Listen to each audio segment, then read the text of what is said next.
mengembangkan suasana akademik yang menjunjung tinggi kejujuran ilmiah universal, berdisipliner, dan transnasional sesuai dengan kebutuhan masyarakat secara berkelanjutan. Mengembangkan kerjasama dalam bidang tridharma dengan institusi nasional dan internasional, pemerintah dan lembaga Kristiani dalam semangat ekumenis.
Tes.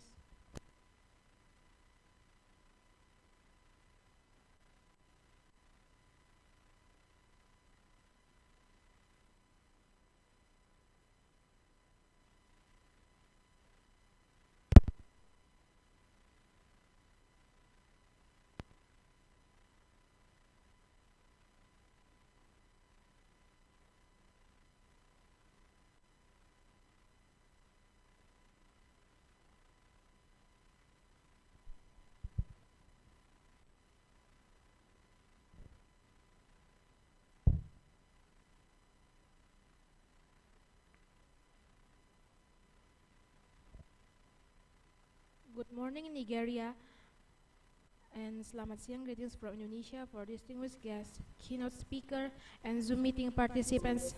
Welcome to Universitas Kristen Indonesia Postgraduate Program. Honorable Director of Universitas Kristen Indonesia, Dr. Daniswara Kaharyono SHMH MBA, Vice Rector for Academic Affairs and Innovation, Dr. Hulman Panjaitan SHMH, Vice Rector for Finance, Marketing, and General Affairs, Dr. Juanifa Sidarta, SAMSE, Vice Rector for Student Affairs, Alumni, and Cooperation, Dr. Erpol Iyat Vedasitepu, SSMA, Vice Rector for Human Resources and Legal Affairs, Dr. Lisa Kailola, SOS MPD, Director of Postgraduate Program, Professor Dr. Bernadetta MPD PA, and Vice Director of Postgraduate Program, Desi Sianipar MTH DTH.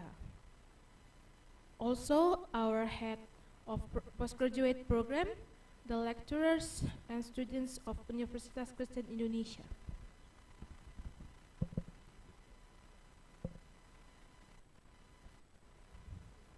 distinguished guests from University of Nigeria, Nsukka Dorothy Ebera Abimora, PhD. I am Catherine Monica as a Master of Ceremony for today's event. Welcome to Public Lecture, Religion, Education, and National Development Impact in the Contemporary Society from Universitas Kristen Indonesia and University of Nigeria and Nsukka. This public lecture is the series for 27th anniversary of Postgraduate program. Ladies and gentlemen, we would like to start this program with the prayer. I invite Sakal Tuan Ababan to lead us in the opening prayer. Dear Lord, thank you that we gather together with you with all Christians across the world to glorify your holy name. In this place, Universitas Kristen Indonesia, Diponegoro campus for public lecture between Universitas Kristen Indonesia and University Nigeria, Nsukka. Only you truly know what we are setting out to accomplish today. Bless our moderator, keynote speaker, entrepreneur, MC, and all of the committee for doing our project today. In the name of Jesus, Amen. Okay, thank you, Mr. Sakal. Now we are going to sing our national anthem, followed by Mars Uki. Ladies and gentlemen, please stand up in a formal position.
Universitas Kristen Indonesia, universitas kita, pelambang ilmu dan budaya bangsa, turut membina pendidikan kita, bergerak maju membangun alam semesta, bekerja penuh kasih dan bakti, melayani bukan dilayani, abdi nusa dan bangsa.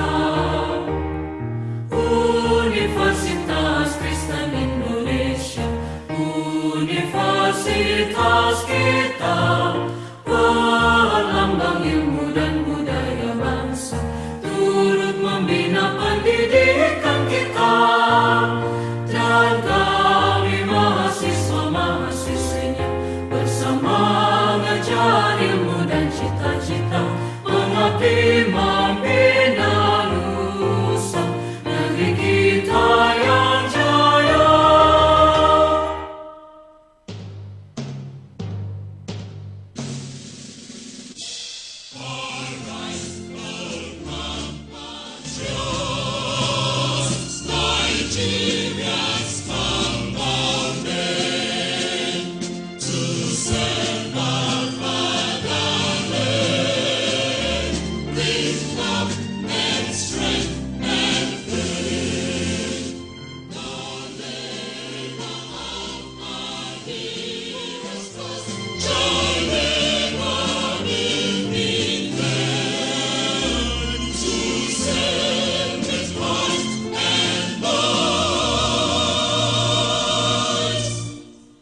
Thank you. Please be seated. Ladies and gentlemen, we will invite our Vice Rector for Academic Affairs and Innovation, Dr. Hulman Panjaitan SHMH, to deliver opening speech. For Bapak Hulman Panjaitan, the floor is yours. Yeah. Thank you. Salam. Assalamualaikum warahmatullahi wabarakatuh. Om Swastiastu, Namo Buddhaya dan salam kebajikan. Greetings to all of us. The Honorable Director of the UKI Postgraduate Program, Professor Dr. Bernadette Nadeak, MPD, EPA, and Vice Director and all heads of study programs within the postgraduate program. Dorothy Ebere Adimora, PhD, from Educational Physiology, Department of Educational Foundation, Faculty of Education, Universitas of Nigeria, Nsukka, as keynote speaker. The Honorable Dr. Lamhot Naibaho as moderator.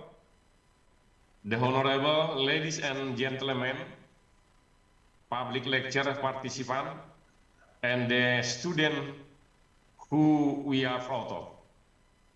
Especially for Dorothy Ebere Adimora, PhD, on behalf of the university, we would like to welcome you to the Christian University of Indonesia, Compassionate, Unity and Diversity and Superior Campus. Praise and gratitude to God Almighty for all His blessing upon all of us, so that today we are still given the strength and health to attend this public lecture. On behalf of the university, we would like to thank the UKI Postgraduate Program for holding this public lecture with the theme Religion, Education, and National Development Impact in the Contemporary Society. The choice of this theme is felt to be very appropriate in conditions like this. In the area of the Industrial Revolution 4.0, especially for the world of education. This public lecture forum is a form of scientific activity as a means of discussion for all of us to dig deeper and carry out scientific studies related to the topics to be discussed, so that it can bring benefits to us, UKI, and the nation, especially for the development of education in Indonesia. We hope that in the future this public lecture can be carried out on an ongoing basis by team institution cooperation between UKI or the postgraduate program with the University of Nigeria, Nsukka Miss Dorothy Ebere Adimora, PhD, to further realize and implement UKI with a superior accreditation rating, which is always consistent with improving the quality of output. Congratulations to the postgraduate program for holding this public lecture. Thank you to all the committee who, with their hard work, were able to prepare this public lecture well. Thank you, and God bless all of us.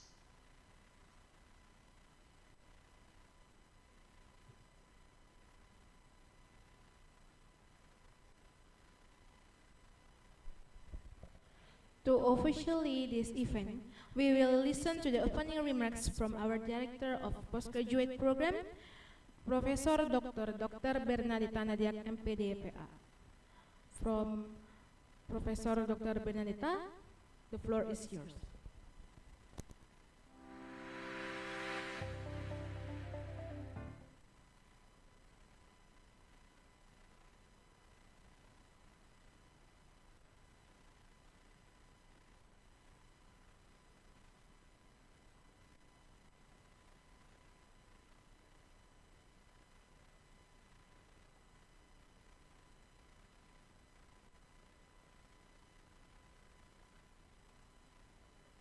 Oh, sorry.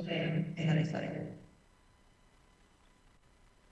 Okay, sorry. Good afternoon. Honorable Rector of Universitas Kristen Indonesia, Dr. Daniswara Kaharjono, SIH, MH, MBA, Vice Rector of Academic Affairs and Innovation of Universitas Kristen Indonesia, Dr. Hulman Panjaitan, MH, Vice Rector of Finance, Marketing and General Affairs of Universitas Kristen Indonesia, Dr.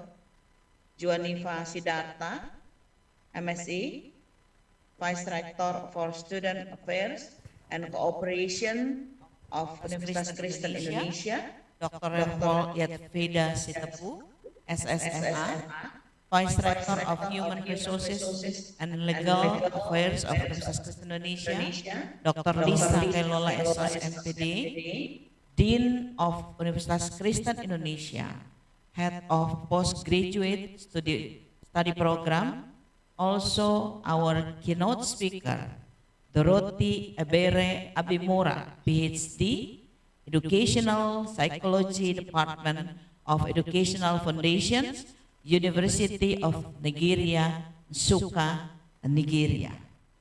Lecturers and students of Universitas Kristen Indonesia, distinguished guests, good afternoon.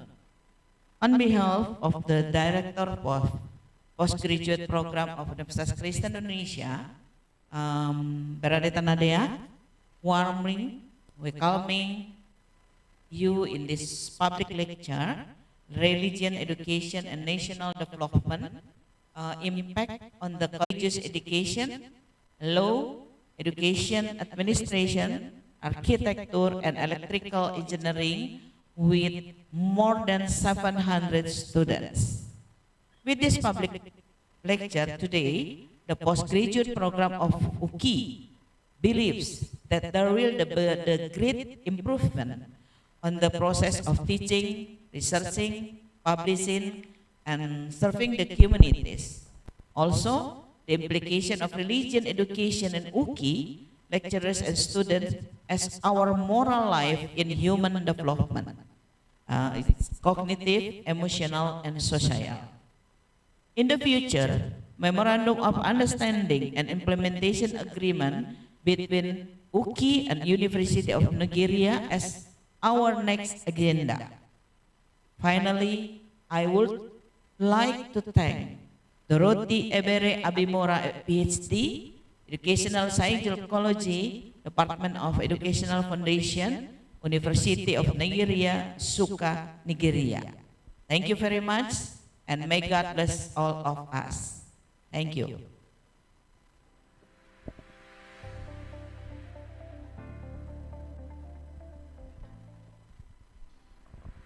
Ladies and gentlemen, we have come to the main agenda. During this session, we will hear a presentation delivered by our State University of Jakarta.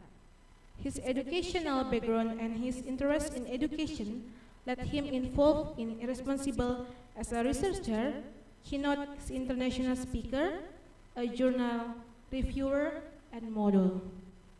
For Mr. Lamhot, the floor is yours.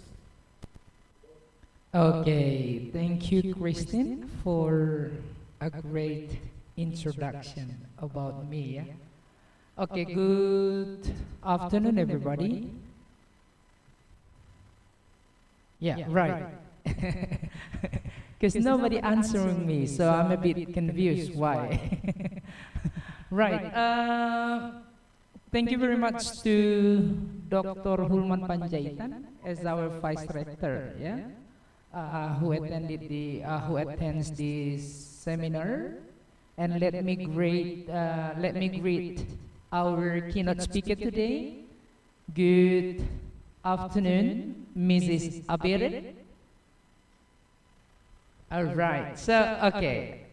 She has a very nice smile. Right. Everybody, without further ado, I would like to introduce our interpreter first. Yeah.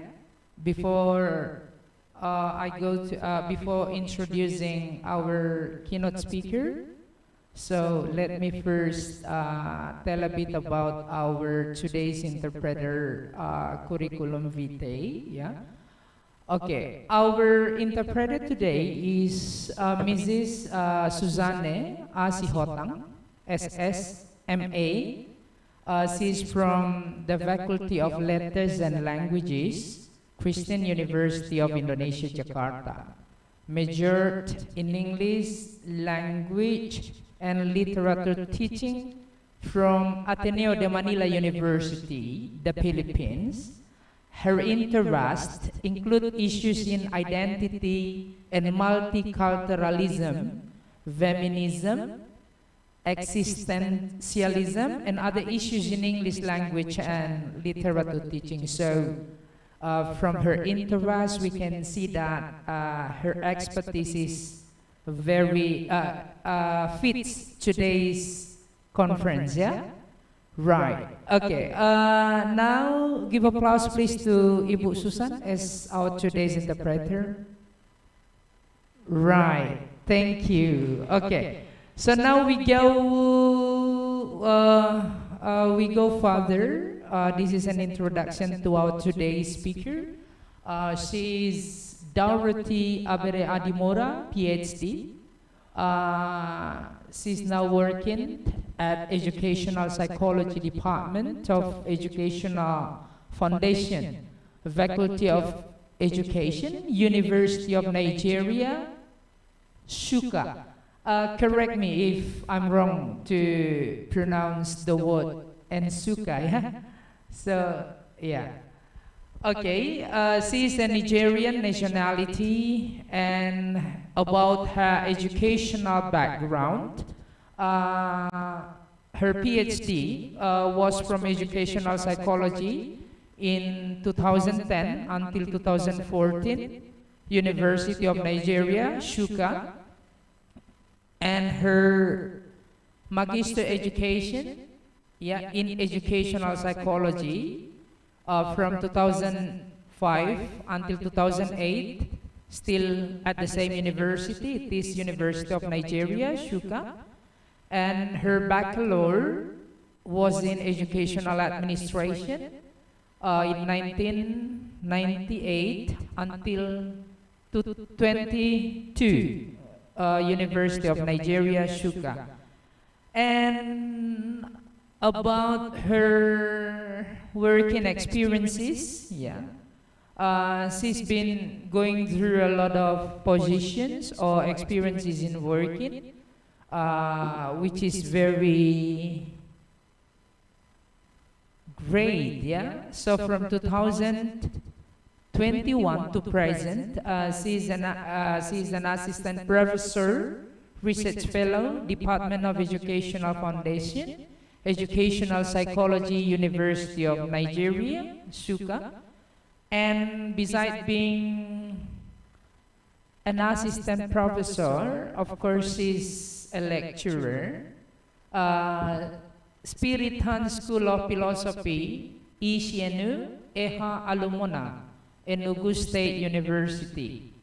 It's in Nigeria. And then from 2016 until 2021, she's a senior lecturer or a research fellow at the Department of Educational Foundation, Educational Psychology Unit, University of Nigeria. And I'm not going to read all, I can share her CV later on. And she's been doing a lot of administrative posts held at the University of Nigeria. And the most, whether it is outside or inside University of Nigeria, Nsukka, And the most exciting thing is that she has attended a lot of training, conferences, and workshops. The last is very interested in her scholar publication. I read the titles; those are very great titles. So she got a lot of publications, about 51 publications. So this is a very great thing, And she's been teaching on educational psychology, yeah, and then learning and instruction, abnormal psychology, personality adjustment, and so on. Yeah. Right, so I'm not going to read all her curriculum vitae because it takes one day to read this all. So now, without further ado, let's invite our today's speaker to present her topic about religion, education, and national development, impact on the contemporary society, with our honorable interpreter, Mrs. Susanne Sihota. Time is yours.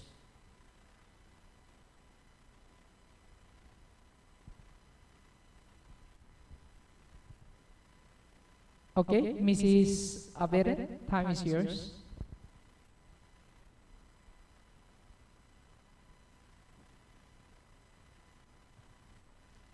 You're still mute.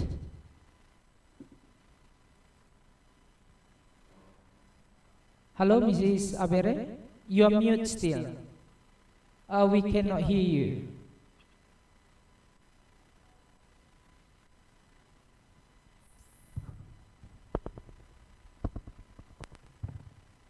Sorry. Good morning, everyone. I hope you can hear me now. Good morning. Yes, you're audible. Right. Good morning. Thank you for bringing me into this event. Thank you all for this awesome introduction. I feel immensely pleased and honored to have been invited to speak here today on this special topic, on this special day. It is indeed a great honor, and I am pleased to be here. Thank you. Thank you. Can I translate now, Ma'am Edimora? Yes, you can. You can. So, am I audible? Can you hear me?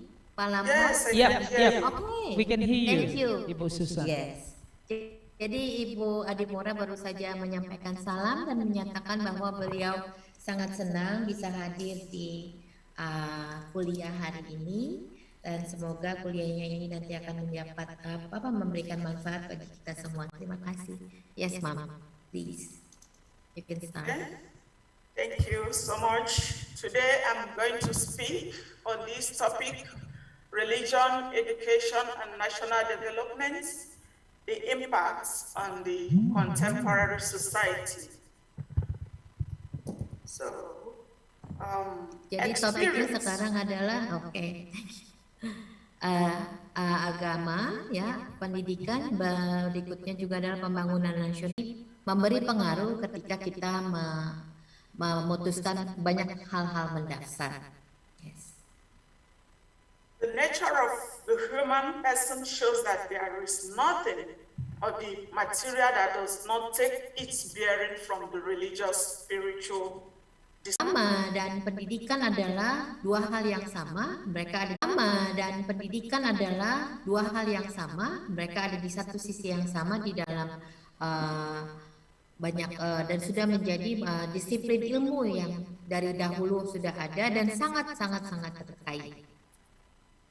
Attestation has been made by historians and social scientists in this regard, and they have also written about the relationship and how the two may influence each other.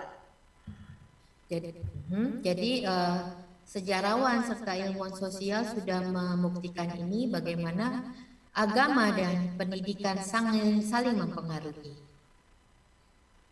The relevance of religion in education cannot be underestimated, as it has contributed tremendously to education, human and national development. Jadi hubungan agama dengan pendidikan tidak dapat dianggap enteng karena sudah memberikan kontribusi yang sangat besar bagi pendidikan manusia serta pembangunan bangsa.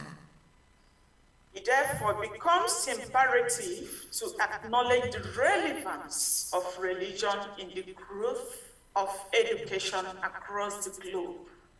Jadi karena itu kita sangat penting untuk mengakui relevansi agama dalam pertumbuhan pendidikan di seluruh dunia. Religion is the belief in an ever-living God, that is, in a divine mind and will, ruling the universe and holding moral relations with mankind. Oleh karena itu, kita juga harus mengingat bahwa agama adalah kepercayaan pada Tuhan yang selalu hidup dalam pikiran dan memiliki yang mengatur alam semesta dengan hubungannya dengan umat manusia.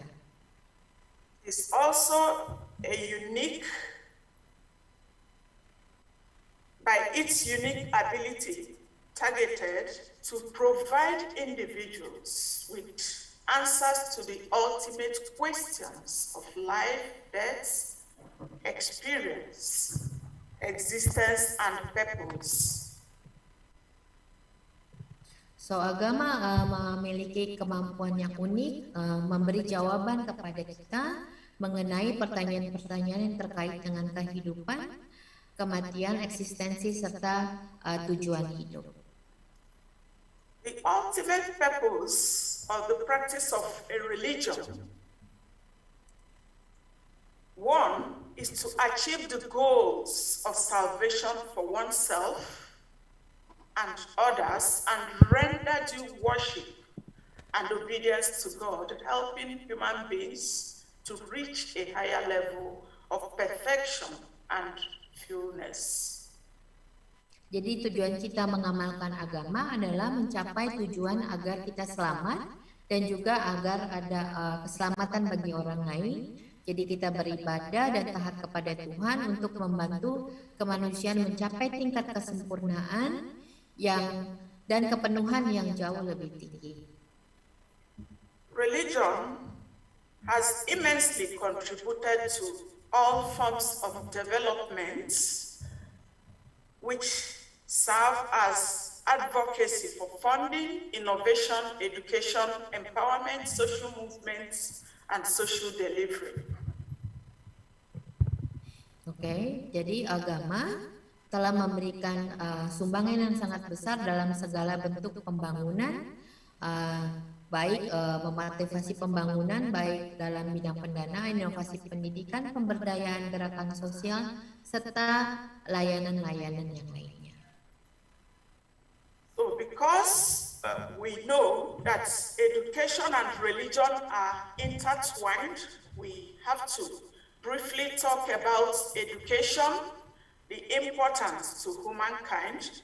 The importance of education cannot be underscored because no country can succeed without educating its people in the right way. Jadi tidak ada negara yang bisa sukses atau berhasil tanpa adanya pendidikan, dan kita tetap harus mengingat bahwa pendidikan dan agama sangat saling mempengaruhi. And education has been around in human society for several thousand years. Adults would train their children, adolescents, and young adults in the skills and knowledge required in their society. Jadi pendidikan itu sudah ada ribuan tahun, dan kita dalam education kita mendidik anak ya setiap untuk berkembang menjadi manusia yang penuh. Before we knew how to read or write, this was done orally. Imitation was also a common teaching tool in pre-literate societies. Iya, di masa sebelum adanya kemampuan membaca, menulis dan membaca, pendidikan itu dilaksanakan melalui imitation atau imitasi, meniru, proses meniru. It is important for us to understand what education is. It is referred to as the transmission of values and accumulated knowledge of a society. Jadi pendidikan adalah penyaluran values atau nilai-nilai dari generasi yang pertama yang sebelumnya kepada generasi berikutnya. It is also referred to as the acts of learning or teaching, acquired or imparting knowledge. Jadi pendidikan adalah act of belajar dan mengajar. Yes. And most important, karakter mereka untuk mempersiapkan mereka memasuki masa dewasa sehingga mereka mencapai atau berhasil melakukan peran mereka di dalam dunia orang dewasa. so with this, we acknowledge the relevance of religion, because without religion, we wouldn't have known what education is. But before we proceed, let us look at some of the ancient traditions that helped to bring religion to the society. So, tanpa agama, pendidikan tidak akan mencapai kepenuhannya. Jadi kita akan melihat beberapa tradisi kuno yang terkait dengan pembelajaran atau pendidikan. Europe's first institution of higher learning was the Academy of Athens, founded by Plato in 387 BC, Aristotle in 384 to 322 BC, who studied in the Plato's Academy for 20 years, then founded Lyceum in 334 BC. Jadi institusi pendidikan pertama di Eropa adalah di Academy. And Rome, after some time, these schools included reading, writing, and other subjects in addition to religion.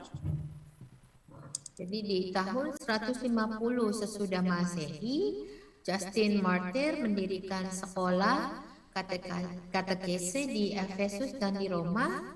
Lalu di sekolah situ sudah dimasukkan pelajaran membaca, menulis, dan juga pelajaran agama. These schools also included both boys and girls, irrespective of class or ethnicity. Jadi di sekolah ini sudah ada baik lelaki maupun anak perempuan, dan sekolah ini tidak mengenal kelas ataupun etnisiti atau kesukuan, kurang lebih begitu. And by mid 1500, Martin Luther and John Calvin convinced civic authorities to implement tax-supported universal compulsory education. Di pertengahan tahun 1500, Martin Luther dan juga John Calvin meyakinkan pemerintahan sipil untuk menerapkan pendidikan wajib sekolah, ya, yang juga jadi sekolah-sekolah didukung oleh pajak, dan ini juga adalah pendidikan wajib yang harus diikuti oleh semua orang. And in the 1700s, education was expanded to include the deaf. By the 1800s, the blind. The Greco-Roman culture had its philosophers of higher education with no permanent buildings or libraries, yet education continued. Jadi di tahun 1700-an orang tuli, dan di tahun 1800-an orang buta sudah boleh mengikuti pendidikan. Lalu budaya Yunani Romawi memiliki filsuf pendidikan meskipun tanpa bangunan permanen maupun tanpa perpustakaan. Then the Benedictines developed the first library system by collecting books and manuscripts. And although the libraries and monasteries were not full universities, they were the inspiration by which in the 12th and 13th centuries the first true universities were built. Jadi di sini Ibu Adimora menceritakan bahwa universitas itu dibangun di abad ke-12 dan ke-13 setelah sebelumnya kaum Benedictines mengembangkan sistem perpustakaan yang pertama dengan mengumpulkan buku dan manuskrip. So these are the ancient religion that helped to bring religion to the society. Then came the Catholic Church. The next Jadi ini bukti bahwa religion, agama membantu education, pendidikan. Gereja Katolik memperkenalkan pendidikan.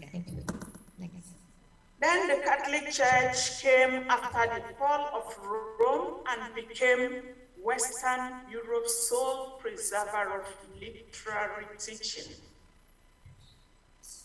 Gereja Katolik muncul sesudah kejatuhan Roma dan menjadi satu-satunya pemelihara pengajaran sastra di Eropa Barat.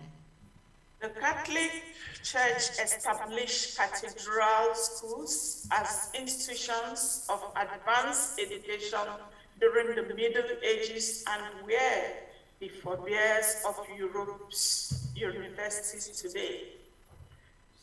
Jadi gereja Katolik itu mendirikan sekolah-sekolah sebagai pendidikan lanjutan di masa abad pertengahan, dan gereja Katolik sekolah-sekolah ini adalah pendahulu universitas yang ada di Eropa saat ini. So it might interest us to know that education came from the religious authorities as the most important component of human resources. Development is accordant. Pride of place in many countries. Jadi beberapa dari universitas ini berkembang menjadi universitas di abad pertengahan dan juga adalah tanda kutip nenek moyang dari banyak universitas modern yang ada di Eropa.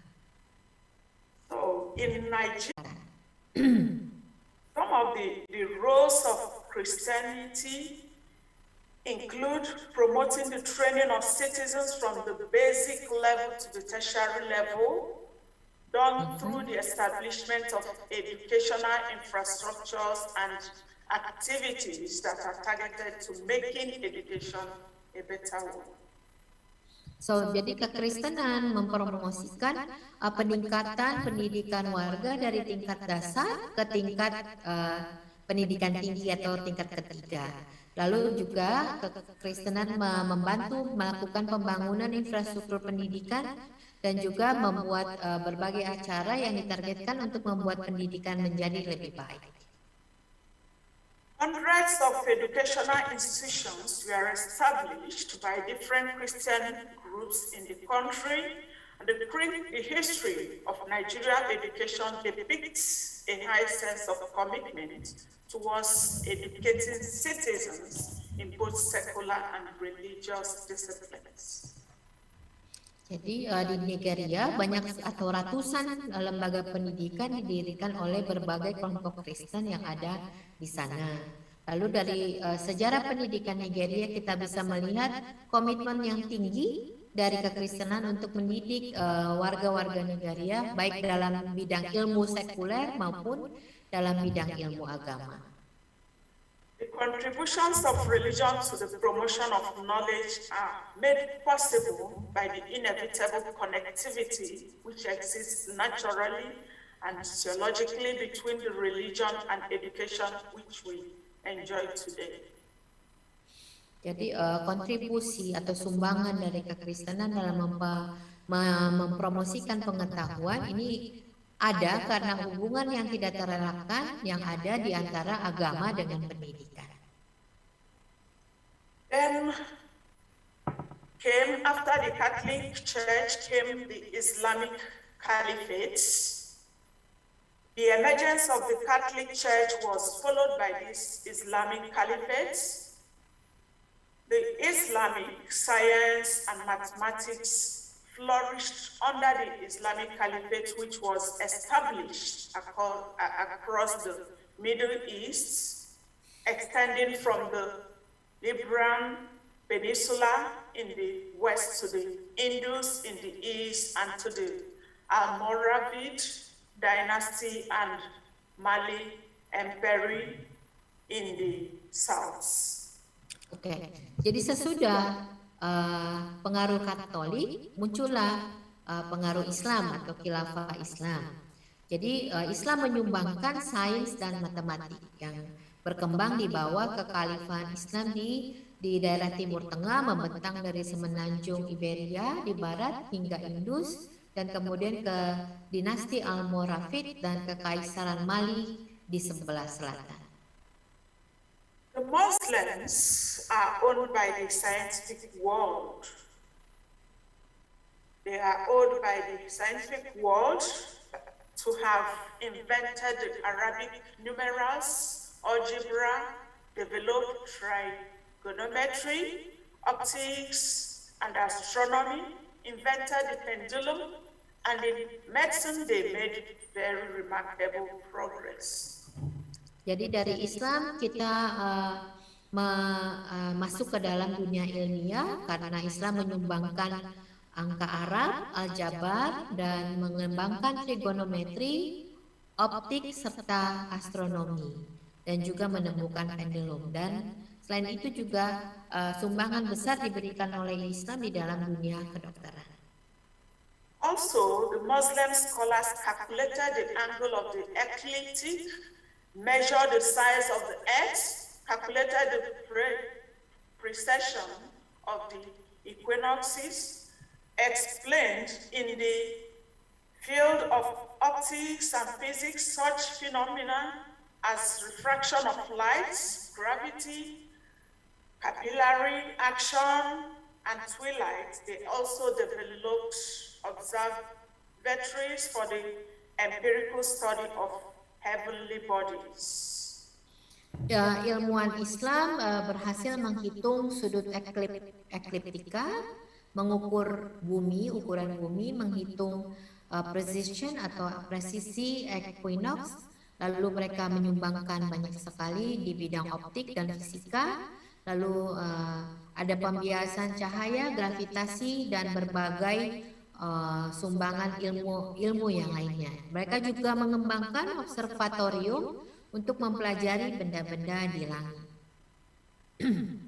They made advances in the uses of drugs, herbs, and foods for medication, and made so many other numerous contributions to education. Jadi Islam juga memberi sumbangan di dalam kemajuan penggunaan obat-obatan, jamu serta makanan. Lalu menciptakan atau mendirikan rumah sakit dengan sistem intern dan eksternal, dan menemukan penyakit tertentu serta memberikan diagnosa penyakit-penyakit. Jadi ada banyak sekali sumbangan dari Islam di dalam pendidikan. In Nigeria, for instance, the contributions of Islam to education mostly started in the northern Nigeria. Apart from schools set to train and educate Muslim children, there were missionary training institutions that also were missionary training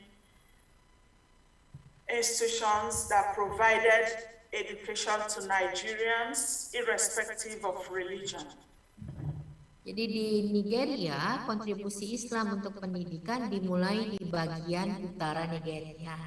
Selain ada sekolah untuk mendidik anak-anak Muslim, ada juga pelatihan misionaris yang diberikan kepada warga Nigeria tanpa memandang agama.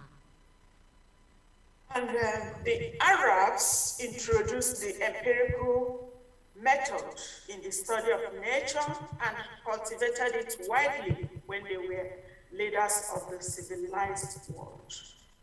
Orang-orang Arab memperkenalkan metode empiris dalam studi alam dan membudayakannya sehingga di Nigeria mereka bisa menjadi pemimpin dunia yang beradab.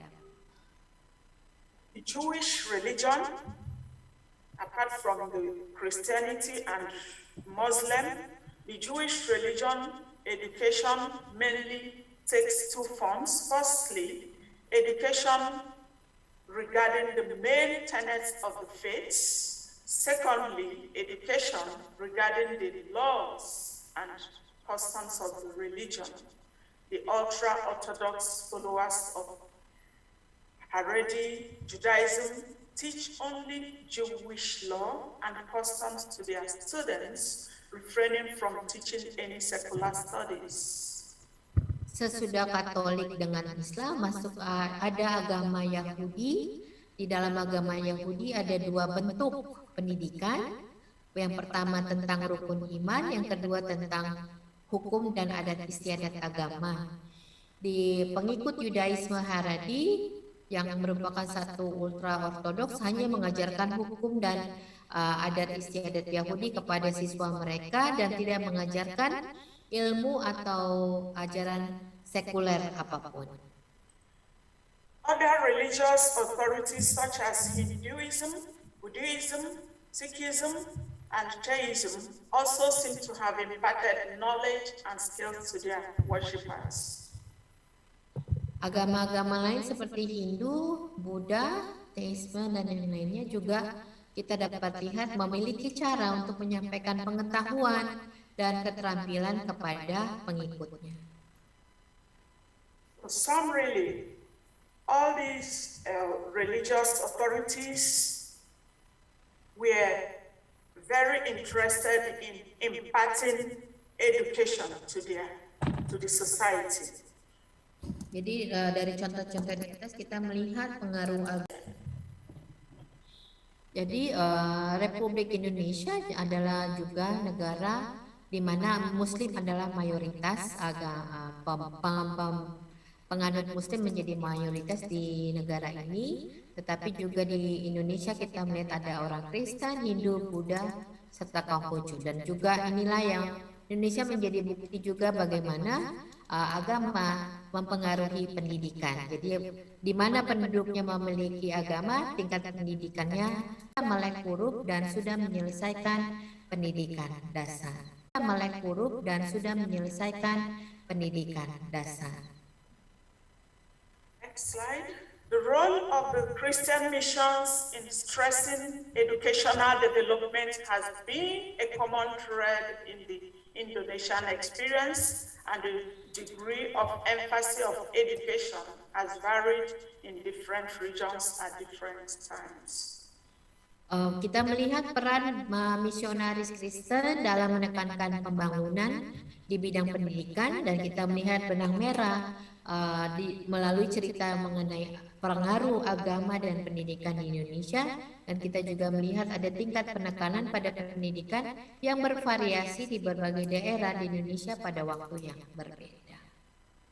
It is therefore important for us to understand that much of the early development of education in Indonesia has resulted from the work of Christian missions, which stressed education both as a means of imparting the gospel and drawing unbelievers within the sphere of influence of the church, and as one of the benefits believers gained by accepting Christianity. Jadi kita bisa melihat melalui kisah atau pengalaman yang ada di Indonesia bagaimana misioner-misioner Kristen telah memberikan pendidikan kepada orang-orang di wilayah mereka, dan mereka menjadi warga-warga Indonesia yang memiliki pendidikan tinggi di awal-awal dari sejarah Indonesia. In Indonesia, becoming a Christian also meant becoming westernized, and education was an integral part of westernization. This interest of the missions in education was especially important in Minahasa and Maluku, since Protestant Christianity was firmly established there earlier than in other areas. Jadi kita juga menyaksikan bahwa menjadi Kristen juga berarti menjadi kebarat-baratan, westernisasi, dan pendidikan merupakan bagian integral dari westernisasi yang ada di Indonesia. Jadi kepentingan misi dalam pendidikan ini sangat penting sebagaimana terlihat di Minahasa dan Maluku, karena agama Kristen Protestan lebih awal berdiri di sana daripada di daerah yang lain. Indonesia's vibrant Islamic education sector reflects the enduring role of religious schools in a country home to more than 230 million Muslims. Sektor pendidikan Islam yang dinamis di Indonesia mencerminkan peran abadi agama di sekolah-sekolah di Indonesia, di mana ada sekitar 230 juta penduduk yang beragama Islam. There are evidence of the origins and the resilience of the Indonesian country's dual education system, which has historically been comprised of secular and religious schools. Jadi kita melihat bukti bahwa asal-usul serta ketahanan sistem pendidikan yang ganda di Indonesia, yakni adanya sekolah sekuler dan agama, itu menjadi bukti bahwa Indonesia menjadi lebih kuat karena adanya agama dan pendidikan. And the summary of the Indonesian religion is for us to understand the tremendous roles played by the different religious authorities to promote education, to bring education and promote education in the country of Indonesia. Jadi Indonesia diperkuat karena adanya sekolah-sekolah agama dan pengaruh agama di dalam pendidikan bagi penduduknya. In the United States and in Europe, other universities were built by Christian denominations to educate their clergy and lay followers. Di Amerika Serikat dan Eropa, universitas dibangun oleh denominasi Eropa berpendidikan tinggi. Apart from their roles in creating educational infrastructures, religious groups were foundational in fostering societal attitudes towards education.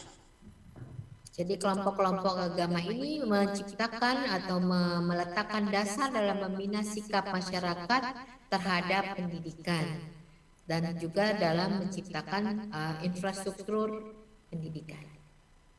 In the Middle East and Europe, Christian monks built libraries, and in the days before printing presses, preserved important earlier writing produced in Latin, Greek, and Arabic.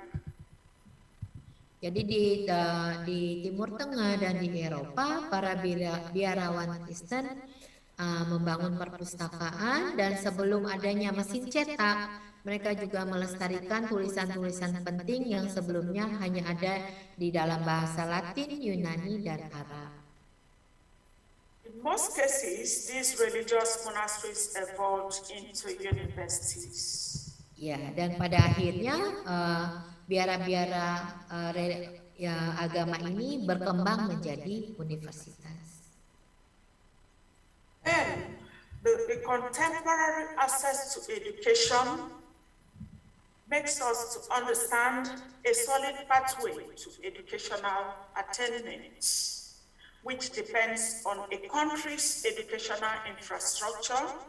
In many instances, the foundations of the infrastructure are based on facilities originally built by religious leaders and organizations to promote learning and spread the faith. Untuk saat ini kita bisa melihat bahwa untuk pencapaian pendidikan itu sangat tergantung pada infrastruktur pendidikan di suatu negara.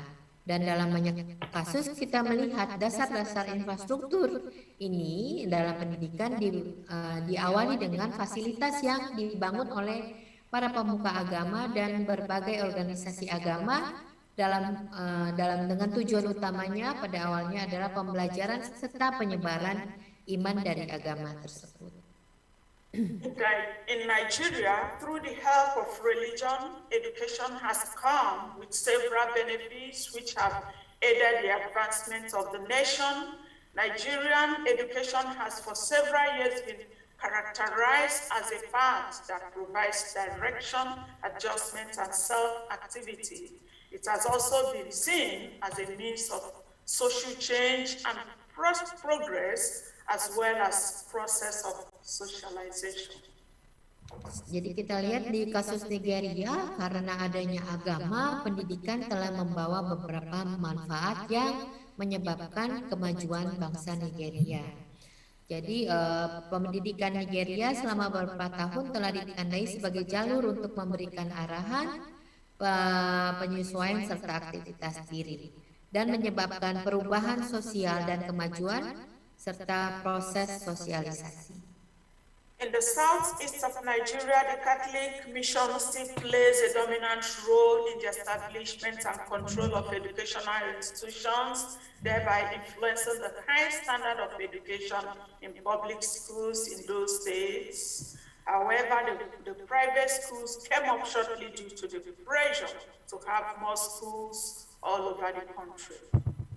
Jadi di sebelah tenggara Nigeria, kita bisa melihat misi Katolik atau dari gereja Katolik masih memainkan peran dominan dalam pendirian serta pengawasan lembaga pendidikan, dan ini mempengaruhi tingginya standar pendidikan di sekolah umum di bagian tenggara Nigeria. Akan tetapi muncul sekolah-sekolah swasta yang disebabkan adanya kebutuhan untuk memiliki lebih banyak sekolah di negara ini. So the education was used as a potential tool for self-reliance and self-empowerment of individuals and communities. Initiatives like scholarships, sponsorships, and even free education were given to the poor, less privileged, orphans, and children of widows. Religion also played an immense role in fostering interreligious tolerance and understanding, and undoubtedly in Nigeria, religion has contributed tremendously to the community and national development at large. Oke, jadi pendidikan sektor swasta pada awalnya meniru sekolah-sekolah dari sekolah-sekolah agama. Lalu education, pendidikan digunakan sebagai alat untuk memperkaya, memberikan kekuatan bagi rakyat serta bagi masyarakat yang ada. Dan karena itu di Nigeria pendidikan itu adalah gratis dan diberikan kepada setiap pihak yang membutuhkannya. Jadi ada beasiswa, ada sponsorship, lalu pendidikan juga diberikan bagi kaum yang miskin, anak yatim piatu maupun anak dari janda-janda. Jadi ini adalah contoh dari sekolah-sekolah agama di awalnya. Melalui agama serta melalui pendidikan, masyarakat di Nigeria belajar mengenai the benefits atau untungnya atau manfaat dari menghargai keberbedaan dan sekaligus pada saat yang sama menghargai perdamaian dan tidak juga melanggar apa yang menjadi hak orang lain yang berbeda dari mereka. Karena itu agama juga memberi peran yang besar menyuburkan toleransi serta rasa saling mengerti di Nigeria. In Nigeria, it is pertinent to note that apart from the roles of religion in creating educational infrastructures, religious groups were foundational in fostering societal attitudes towards education. Like in other countries, religion and education are inseparable from each other. Each has existed to the benefit of other since the 16th century.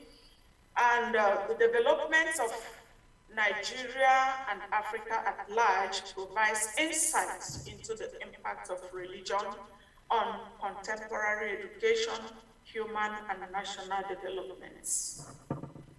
Jadi kita bisa melihat bahwa agama sangat berperan besar di dalam menciptakan infrastruktur pendidikan. Dan kelompok-kelompok agama menjadi landasan, mempersiapkan landasan dalam membina sikap masyarakat terhadap pendidikan. Jadi agama dan pendidikan tidak dapat dipisahkan satu dari yang lainnya. Lalu ketika kita melihat perkembangan pendidikan di Nigeria, kita harus mengakui bahwa upaya atau rintisan dari agama, baik Kristen maupun Muslim atau Islam, pada pendidikan formal yang mendekatkan gerbang pendidikan tinggi kepada masyarakat. Dan melalui agama juga kita melihat di Nigeria dan Afrika sudah ada wawasan mengenai dampak agama terhadap pendidikan kontemporer, pendidikan dan pembangunan manusia secara nasional.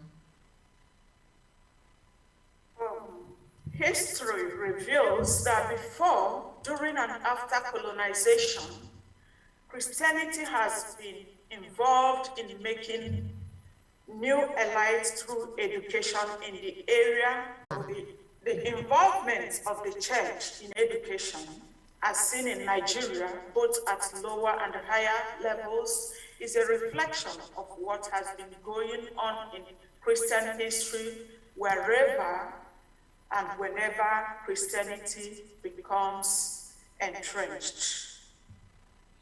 So, keterlibatan gereja di dalam pendidikan itu adalah bukti bagaimana, seperti yang dikatakan di awal, keterikatan antara agama dengan pendidikan. The modern university system is Christian in origin, and the ethos contributed by Christianity and the European Enlightenment contributed to making these universities the best. Jadi universitas ini menjadi sarana pendidikan yang terbaik oleh karena adanya pengaruh dari misi-misi Kristen serta pengaruh dari gereja. The church therefore feels responsible to contribute concretely towards the progress of the society within which it finds herself.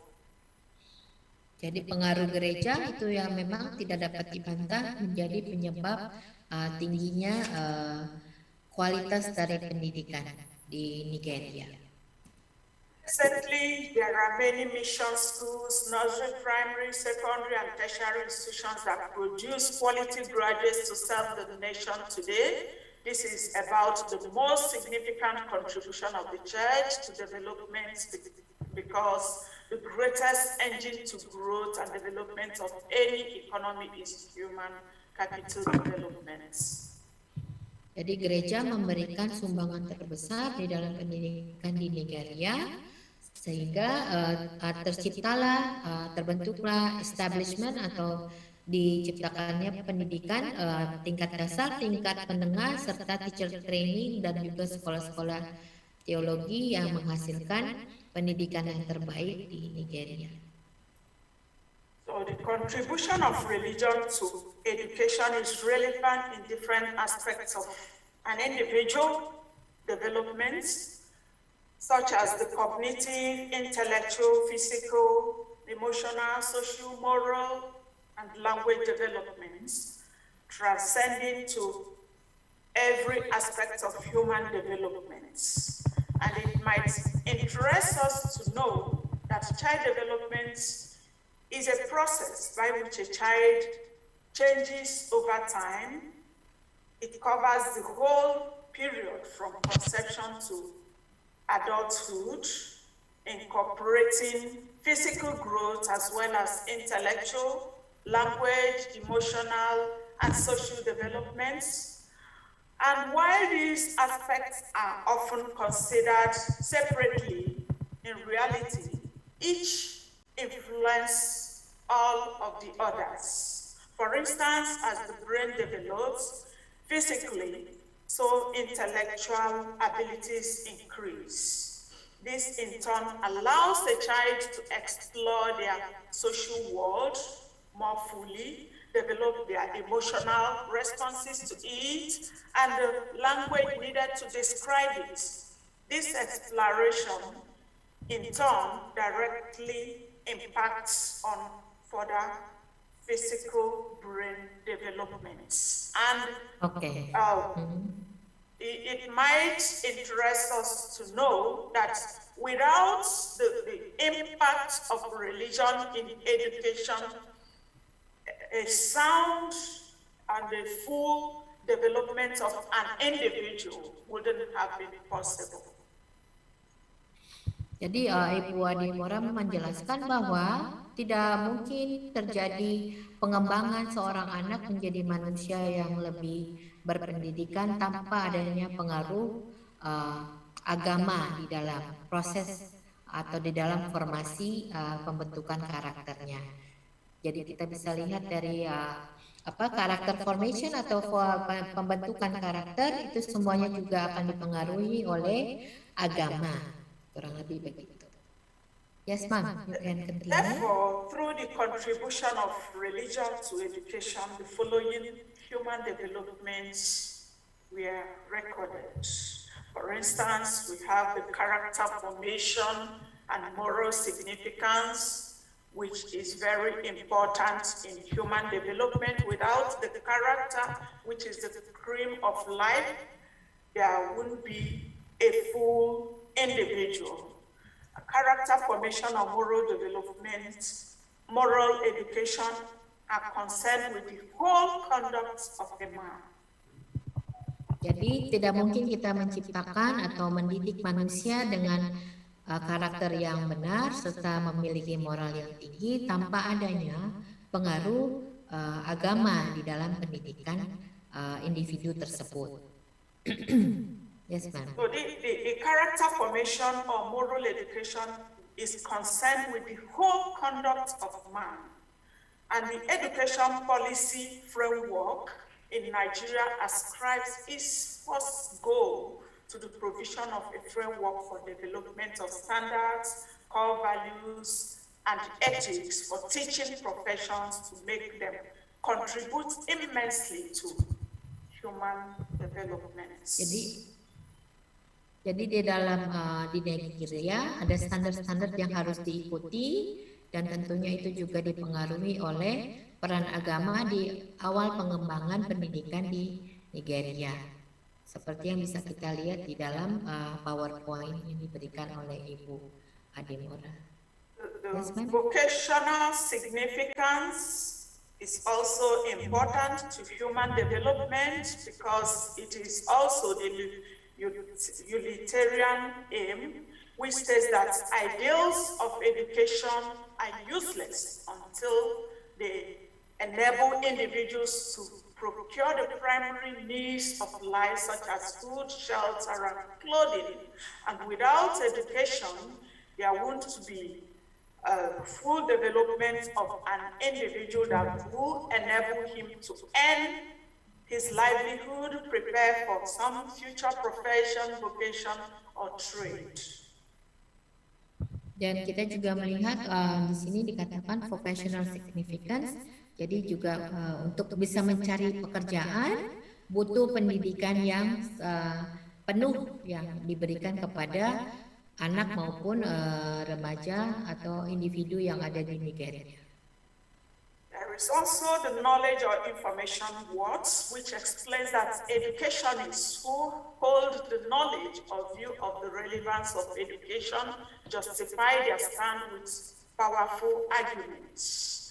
They argue that knowledge is indispensable for all right action and is the source of power, which every individual must possess. So, Ibu Adimora bicara mengenai sangat pentingnya pendidikan dan pengetahuan adalah sesuatu yang indispensable harus ada di setiap manusia dan itu merupakan hak mereka yang tidak bisa kita lupakan. Jadi pendidikan adalah hak bagi semua anak. And through religion also, we have culture. And both of them are related. They are so intimately related and connected that in reality, it is impossible for a society to have a culture without religion or religion without culture. Religion, as expressed in institutional forms and structures, has contributed greatly to cultural and social development and improvement of humanity. Jadi berikutnya yang diterangkan oleh Ibu Adimora adalah pentingnya kebudayaan atau culture dan adanya hubungan yang tidak terpisahkan antara agama dengan culture dan dalam pengembangan sosial seorang anak. Jadi kita perlu juga memikirkan mengenai kebudayaan. Presently, we can understand that the Christianity has fought against cannibalism, superstitious belief, the killing of twins, trial by ordeal, and human sacrifice. These are the efforts of the religion we have today, both the Christianity, Muslim, and other religious societies. Jadi di Nigeria kita juga melihat bahwa agama meletakkan dasar-dasar dari hak asasi manusia sehingga tidak ada lagi kanibalisme serta pengorbanan atau human sacrifice, di mana dulu di dalam budaya Nigeria ada pembunuhan manusia untuk dipersembahkan kepada dewa. Jadi itu adalah fundamental human rights yang dibawa oleh agama. The fundamental human rights is also the efforts of religion. Christianity saw in all beings in possession of human life as worthy of its care and charity. Those born of adulterous unions are not excluded. Christianity has always sought to protect human life from inhuman treatments and as the utmost aim of education. Jadi tujuan utama dari pendidikan adalah mengembangkan spiritualisme dari seorang individu. Kembali kita melihat ada hubungan antara agama dengan pendidikan. And it is the spiritual development of individuals, especially the teachers, that helps to shape the learners in the right way. Jadi pendidikan spiritual atau spiritualisme itulah yang akan membentuk formasi dari seorang individu. There are also the social and leisure significance, the mental health significance. The mental health of every individual is very important. Education as a product of religion is instrumental to improving individuals' mental health. Specifically, it can help in the development of healthier reaction to stimuli, reinforce religious coping mechanisms which reduce the impact of stresses, enhance coping skills, promote a less risky lifestyle, and promote connectedness which can enhance self-esteem and well-being of every individual. Jadi dalam hubungan antara agama dengan pendidikan, kita juga melihat manfaat dari agama dan pendidikan adalah terciptanya manusia atau individu yang memiliki mental health dan mampu bertahan dari berbagai stres yang ada di dalam kehidupan manusia saat ini. Jadi ada social and leisure significance, ada manfaat secara sosial dan secara mental health, kesehatan mental. With the contribution of religion to education and human development, we can achieve the national development. With the impact of religion to achieve a functional standard of education, successful national development is ensured. The roles of education in the process of national development can be explained in different ways. Oke, karena ada hubungan yang erat antara religion atau agama dengan pendidikan, jadi itu membantu terciptanya pembangunan nasional atau national development. Jadi dengan adanya agama, output of final goods and services expressed in real terms. For instance, the education we impart on our students will help to shape them and equip them with knowledge of different knowledge and skills to be functional in their different fields of life. Jadi dengan adanya pendidikan serta dengan adanya pengaruh agama di dalam pendidikan, kita bisa melihat increasing production atau terjadi peningkatan dalam kemampuan masyarakat atau individu di Nigeria dengan adanya development of talents, ya. Jadi ada pendidikan disesuaikan dengan bakat serta dengan kemampuan setiap individu yang ada di sana. Jadi ada juga promotion of social and national integration, jadi development of human resources, pengembangan SDM yang bermutu di Nigeria, tentu dengan pengaruh religion dan education. So yes. Education has helped in the development of national developments, like the development of talent and virtues. Every individual is equipped with these potentials that when education is imparted, they will unfold. The education will help to unfold the latent powers, talents, potentials for the purpose of harnessing the process of human and national development, and the development of human resources, development of sound human resource is sine qua non for the development of nation, the development of individual personality is very important in human relationship and the development of the nation at large. Education aims at all-round development of individual personality in all its manifestations: physical, mental, social, emotional, moral, spiritual, aesthetic. Without development of individual, national development cannot be possible. Development of individual is very important. It also promotes social and national integration. With education, we will have to understand that social cohesion is a stepping stone to achieving national integration, which in turn helps us to understand that we are all the same. And with that, we can proceed for national development. Modernization is also perceived as royal road to national development. Without education, this cannot be possible.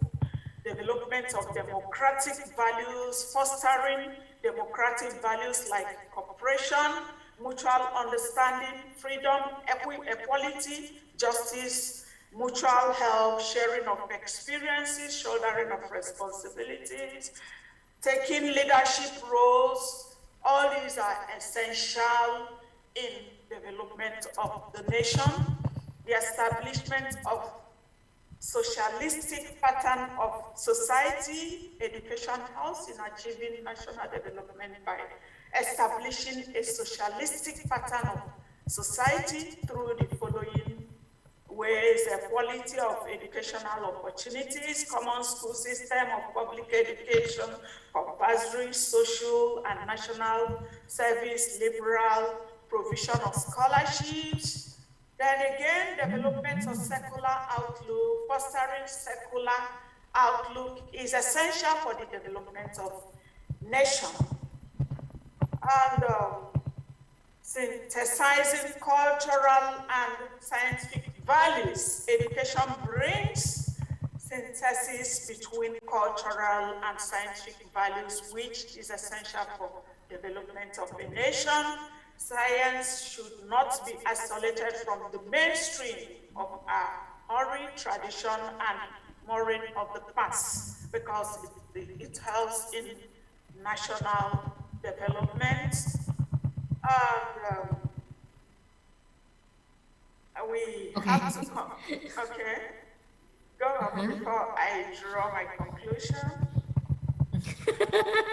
Oke, operatornya bisa ke slide nomor 25 karena yang dibicarakan oleh Ibu Ademora ada di slide nomor 25. So, ladies and gentlemen, Ibu Ademora dari tadi berbicara mengenai kembali kepada bagaimana untuk mencapai national development atau pembangunan nasional. Pertama, kita harus membangun dulu individual development, pengembangan satu manusia atau individu yang dipastikan secara bakat, secara nilai, secara personality ya sudah dibentuk dengan baik melalui pendidikan, dan tentunya jangan melupakan pengaruh dari agama di dalam sistem pendidikan tersebut dan apa yang menjadi mungkin kurikulum ya atau modul dalam mendidik seorang anak manusia, kurang lebih begitu. Jadi dengan adanya nasional pendidikan individu, kita bisa menciptakan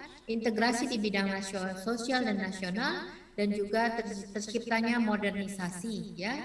Lalu adanya negara yang memiliki nilai-nilai demokratis serta dengan masyarakat yang mempunyai pola-pola sosial. Dan ini semua dia sebutkan socialistic pattern of society melalui pengembangan cara pandang mengenai dunia yang memang agak bertentangan karena dia disebut secular outlook.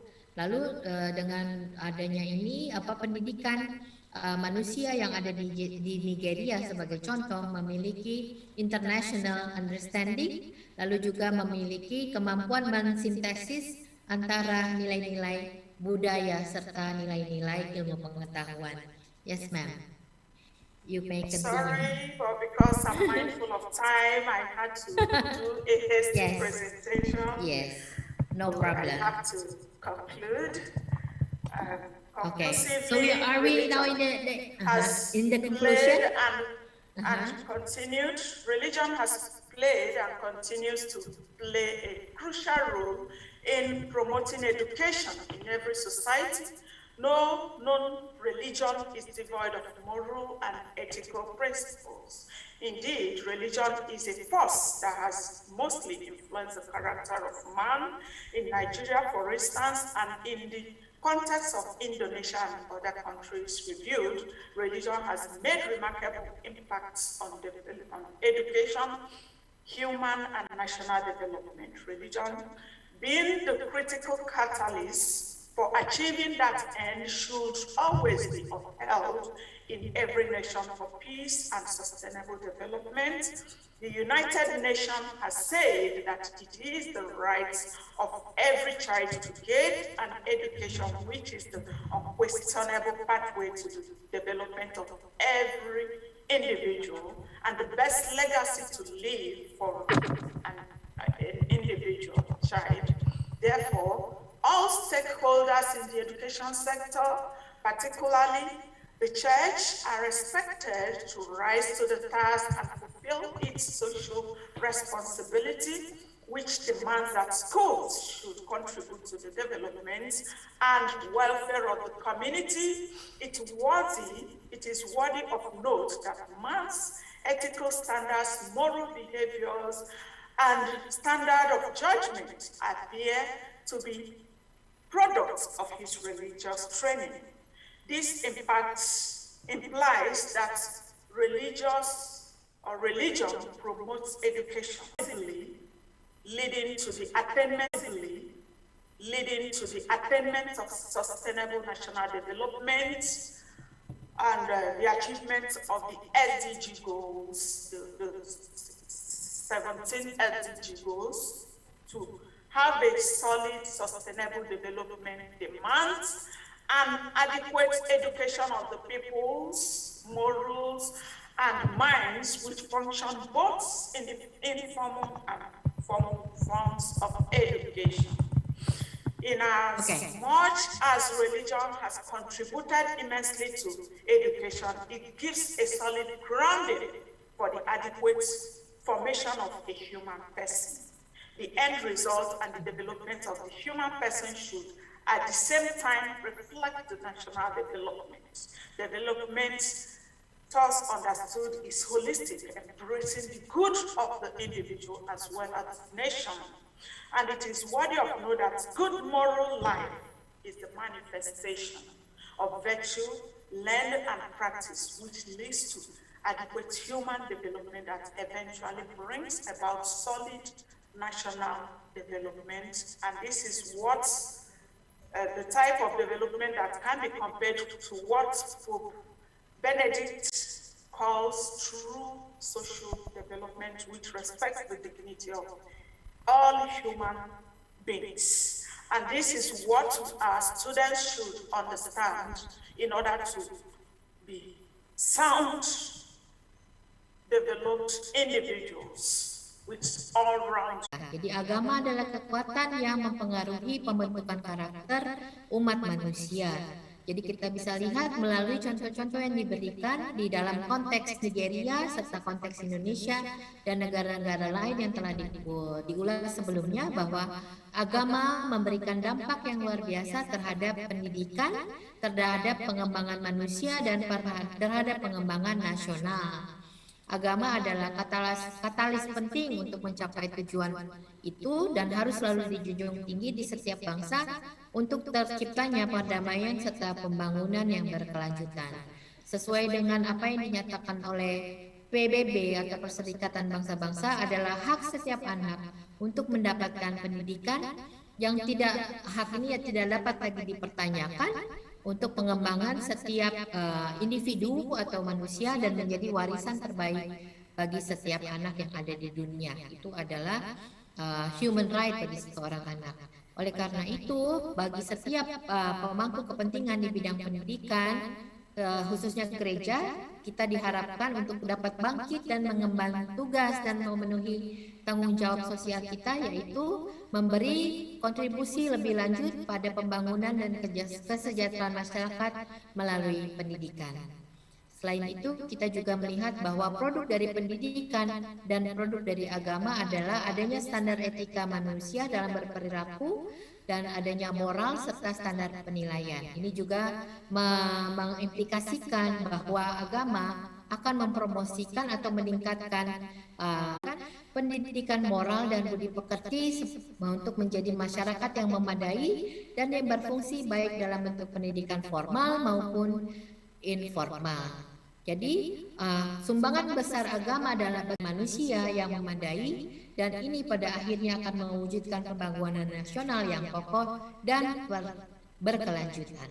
Dan inilah apa yang disebutkan oleh Paus Benedictus sebagai true social development atau pengembangan sosial yang sejati, yang merangkul segala aspek kemanusiaan serta harga diri dari semua manusia yang ada di dalam peradaban dunia. Demikian. Halo, apakah saya masih tersambung? Sudah habis, Bu Susan. Luar biasa. Halo, Bu Susan, bisa dengar saya?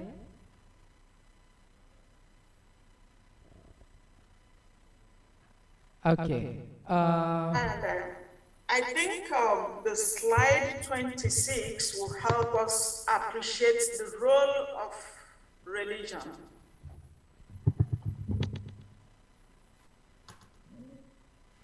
Okay, right. Yes, Mrs. Dorothy, because it's been in conclusion, yeah?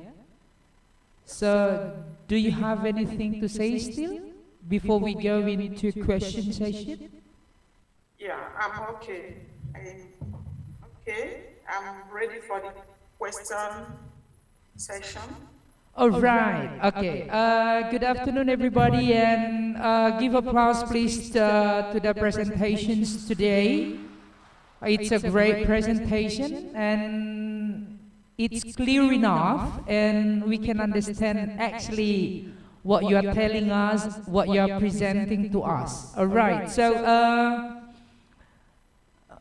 Mrs. Dorothy, as a conclusion that I can grasp from your presentation today is that religion has played and continues to play a crucial in promoting education in every society, not only in Nigeria, but also it is in Indonesia, yeah? Okay, therefore, imperative that all stakeholders in the education sector, particularly church, are expected to rise the task and fulfill its social responsibility, yeah? Like we have some cases in Indonesia while waiting for the question. If you still remember the name of Nomensen, yeah. He's a Zionist who spread the religions to North Sumatra. So, yeah, he was killed by actually the Bataknis when he's spreading the gospel all over North Sumatra. And I cannot imagine, very interesting. Okay, so thank you very much for a great presentation today.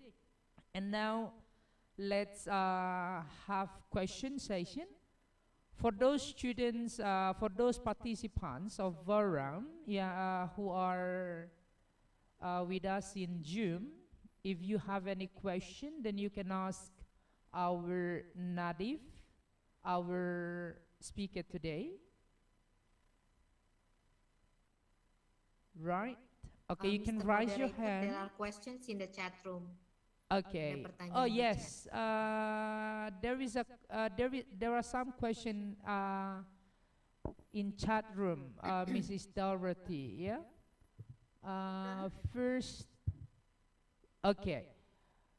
Mrs. Adimora, as an educational psychologist, is it relevant to apply Paulo Freire's theory of pedagogy of the oppressed to solve problems in contemporary Nigeria? That's the first question, and we still have another. Shall I read the question, all the question, or are you going to respond directly, Mrs. Dorothy? Okay, you can enumerate the questions while I respond. Okay, right. To them. Please, go ahead.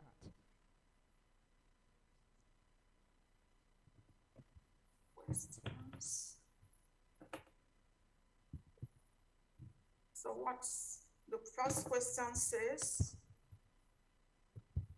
Yes, the first question is that as an educational psychologist, is it relevant to apply Paul Freire's theory of pedagogy of the oppressed to solve problems in contemporary Nigeria? Okay, yes, it is important to apply the theory because it will help you understand every individual, the pace of every individual. Is based on a statement by UNICEF Executive Director, which is Mrs. Catherine Russell, yeah? Right. Sure. We come into the second question, Mrs. Dorothy. So, okay, we know and we accept that religion contributes to the education and humanity nowadays. But how is the crime which is done due to religions, yeah? Okay, how is... Okay, nowadays a lot of crimes which is done based on religion. So how about that? How can it be happen? Or people's hide in people who do crime hide in their religion. So they do crime for their religion. let's say terrorists, yeah? Okay. Okay. The people that hide themselves as, disguise themselves as religious people, yet they commit crimes. The society abhors that, and we should understand that no religion preaches crime. Every religion condemns crime, and they are doing that from their own view, from their own discretion. And we should learn that the religion would never encourage any individual to engage in crime. Okay, so that's the point. Actually, no religion teach crime, yeah? Yeah. Okay, but further question, Mrs. Dorothy, how to tackle those who are hiding, who are doing crimes and hiding beyond religions? How to tackle it and how to understand them or to know them?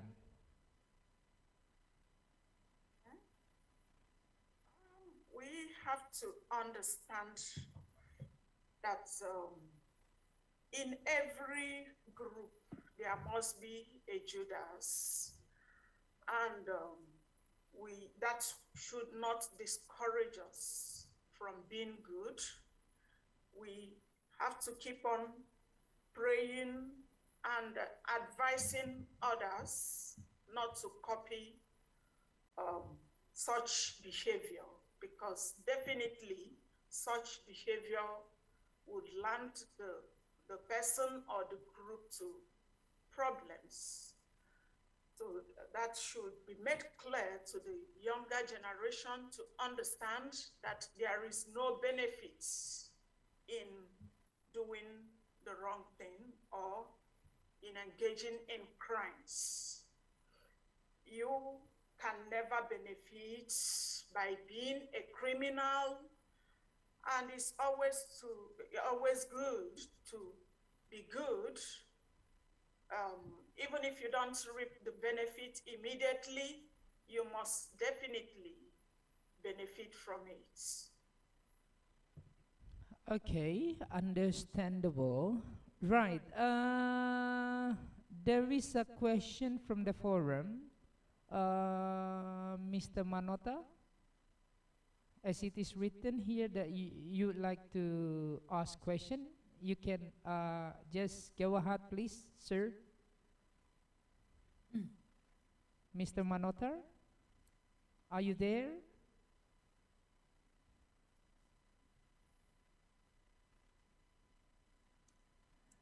Hello, Mr. Manotan.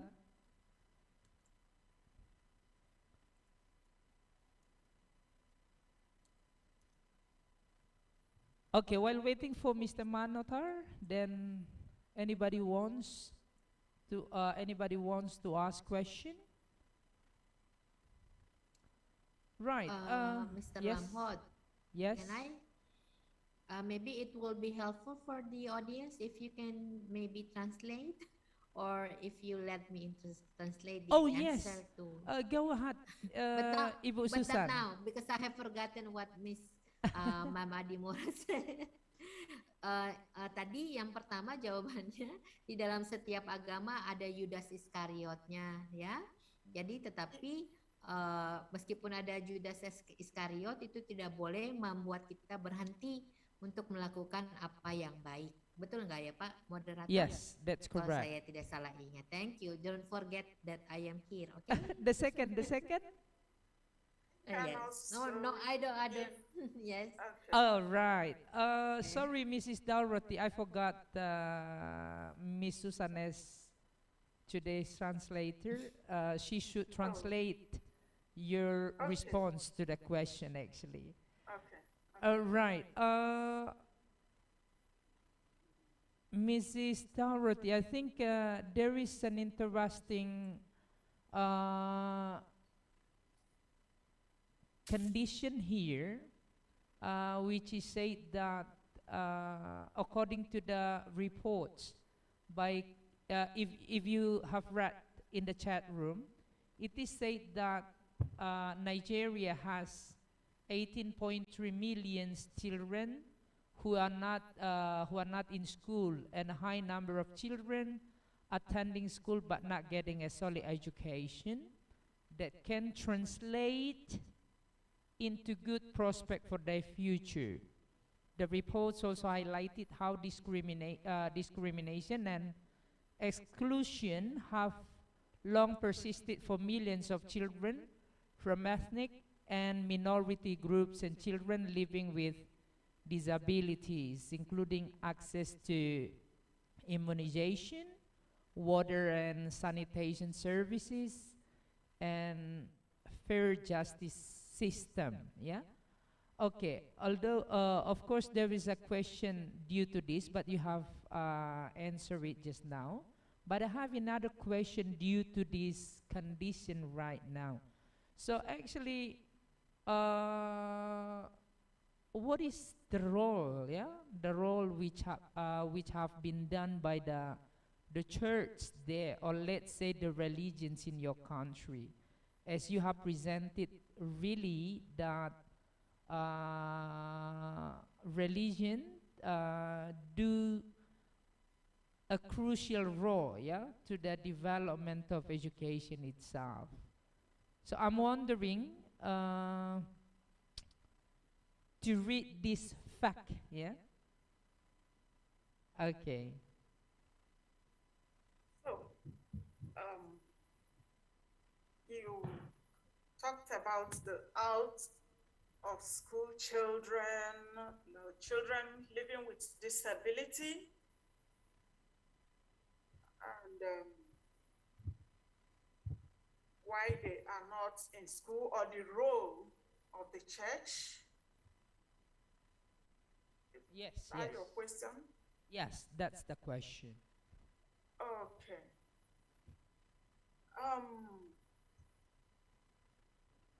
Actually, there are some out of school children, the street children, the children with disability, and those that cannot afford to go to school, even though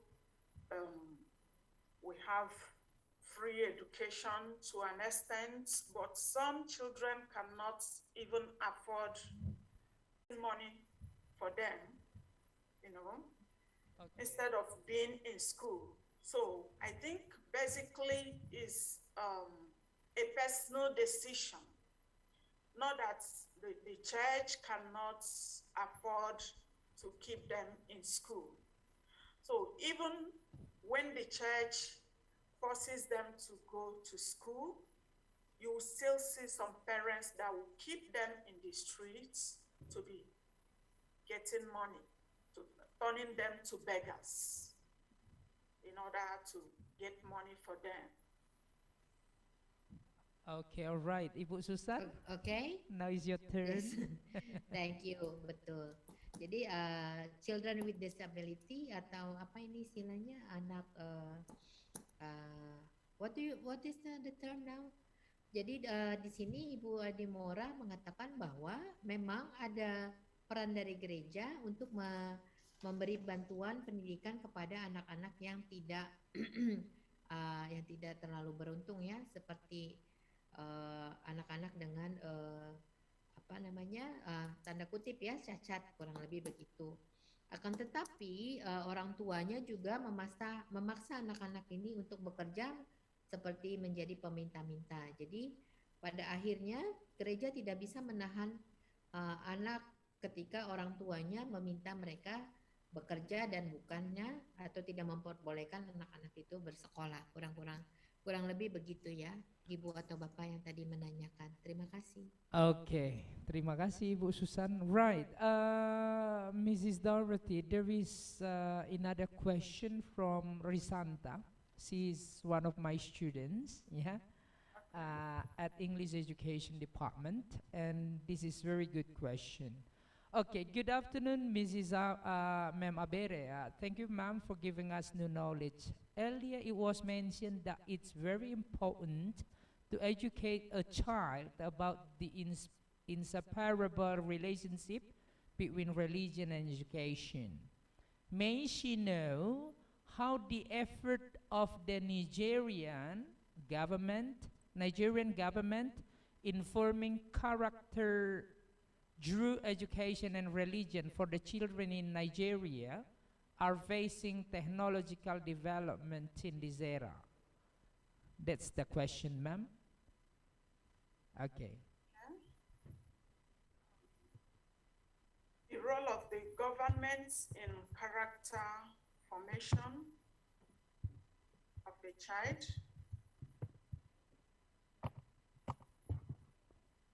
Sorry, Mrs. Dorothy? I didn't get the question, please. Okay. Risanta would like to know the effort of the Nigerian government in forming character through education and religion for the children in Nigeria, especially in nowadays era with technological development. That's the question. Okay. The Nigerian government is making its efforts to mold every child.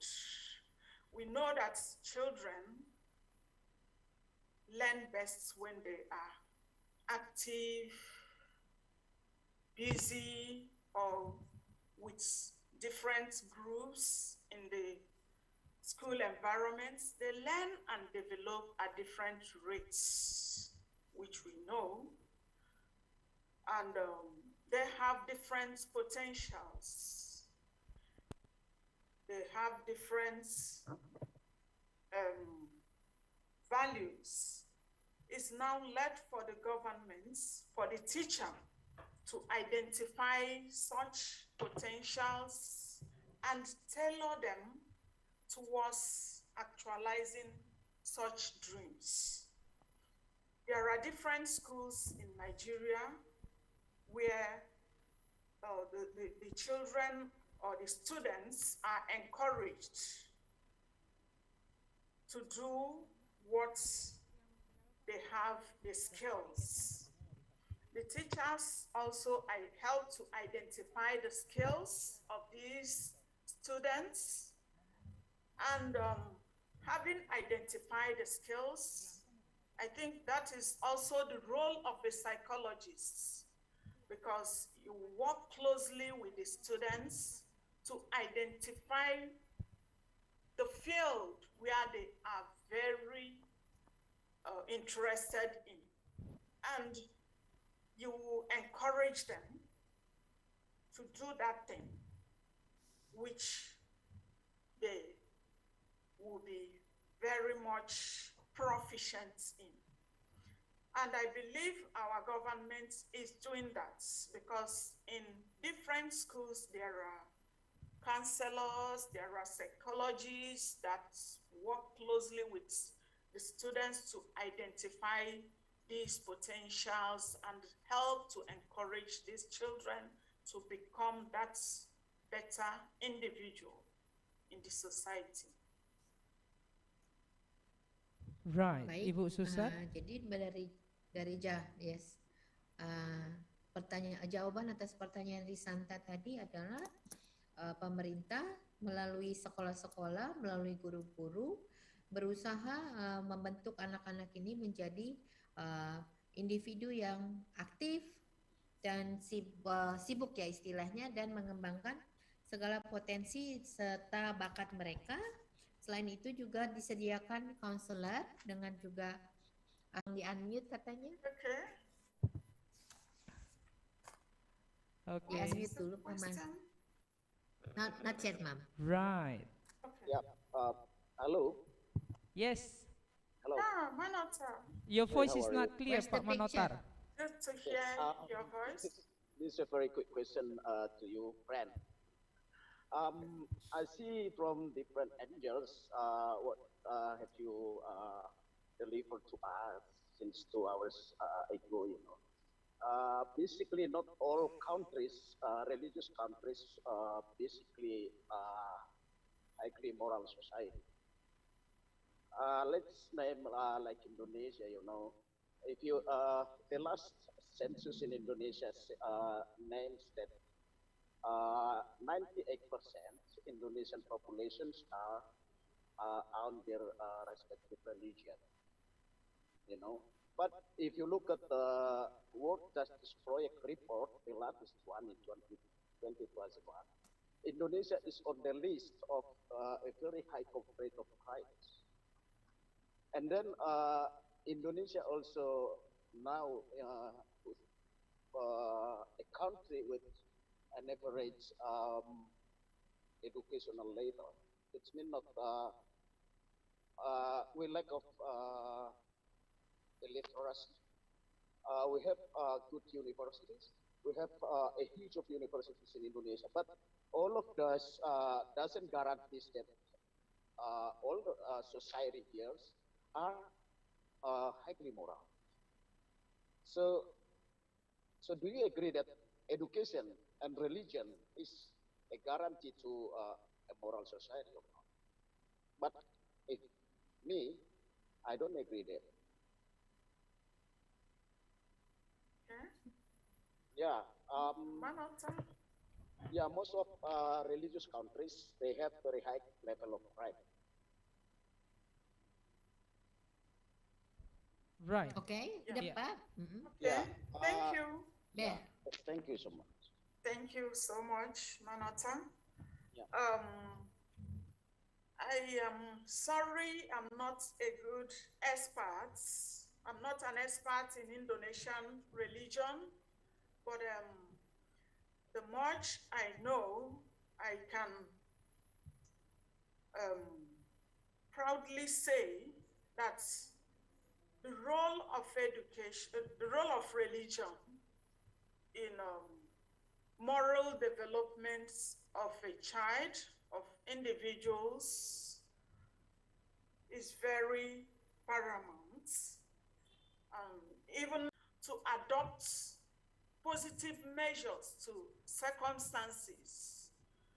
And it helps to instill the right character in them, mold their behavior, and help them to abandon the bad behaviors and move to the positive behaviors that will help them achieve what they want. Yeah. Right. I Ibu hope Susan. this Yes. answered your question. Yes, ya. Jadi menurut Mam Ademora, peran dari agama dalam pembentukan moral itu tidak bagi terbantahkan. Jadi agama memiliki perannya sendiri dan agama merubah mindset seorang anak maupun seorang individu di dalam sebuah bangsa untuk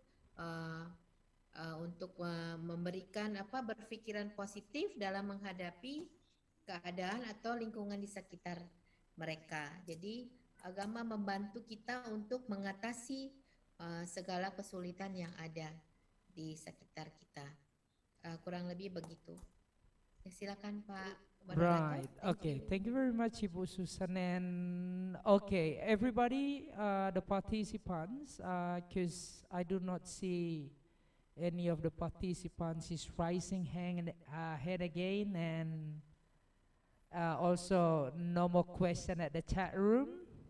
Okay, this is last question to the forum. Oh, masih ada satu lagi, Bu Susan. One more question.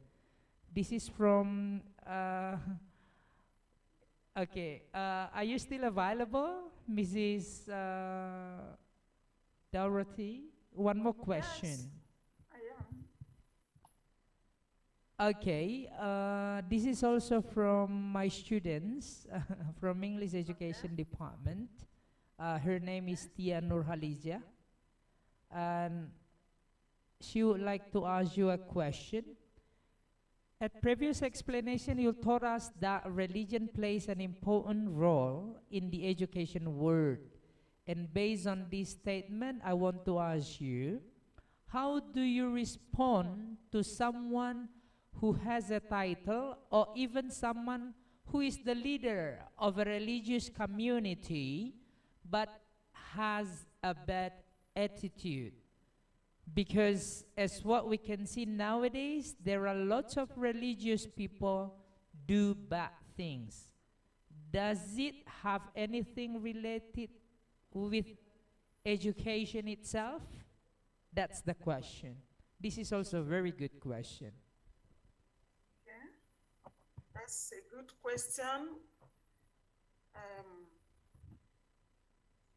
Being a religious person doesn't change the innate personality of an individual. An individual is what he is, but religion helps to shape behavior. It helps to curb some of the excesses, to shape an individual's personality in a better way. And having said this, even when an individual is a church leader and he has some bad personalities, the religion has helped to shape such behavior to an extent.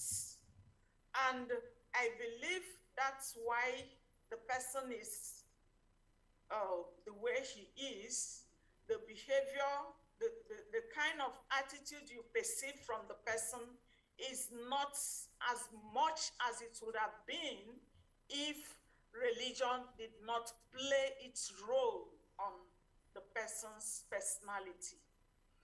So, I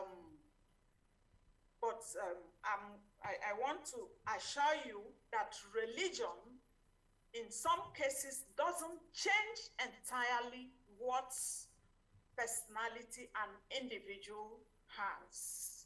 It doesn't change entirely the attributes possessed by an individual. Thank you. Right, Ibu Susan. It's your Jadi time. menurut Ibu Ade Mora, seseorang yang beragama, meskipun dia contohnya pemimpin gereja, tentunya tidak bisa secara utuh dengan apa yang sudah menjadi sifatnya akan berubah. Akan tetapi menurut Ibu Ade Mora, agama pastilah mengurangi degree atau level dari tanda kutip tadi kejahatan atau keburukan dari orang tersebut. Kurang lebih begitu ya, Tia Nurhaliza. Thank you, Pak Lam. Baik, Bu Susan. Pak Okay, Moderator. right. I think it's a very clear response. Right, since no more question, Mrs. Dorothy, I would like to thank you to today's participant, Guru Tampu Bolon, and then Mr. Sudiarjo, and then Risanta, Tia, and Pak Manotar, yeah, for interesting questions which had been delivered to our speakers today. Right, everybody, because time is over, and before we end up this public lecture, and I would like to present a certificate to our today's presenter as an appreciation from Postgraduate program, Kristen University of Indonesia. So thank you very much, Ibu, Mrs. Aberea and Mrs. Dorothy for a great presentation, for a great lecturer today. So please go ahead. Ditampilin sertifikatnya.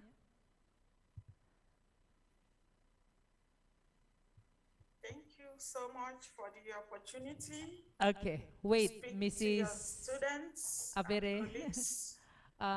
We would like to present you today's certificate for your today's presentation. Thank you.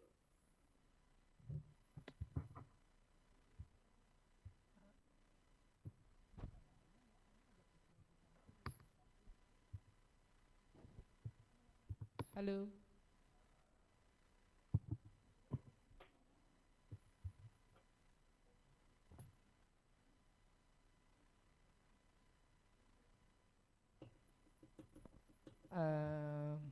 Okay, right. So this is a certificate of appreciation to Mrs. Dorothy Abere Adimora, PhD, for sharing her valuable knowledge as a speaker for public lecturer with the title Religion, Education, and National Development Impact in the Contemporary Society. Okay, give applause to our today's speaker. Right, and then thank you very much to Ibu Susan Sihotang for being a great translator today, interpreter. So hopefully, you can do it next in our series of events for the 27th anniversary of the postgraduate program UKI, yeah, Kristen University of Indonesia. Thank you very much, everybody. And Dr. Lamhot would give it back to the MC. Thank you.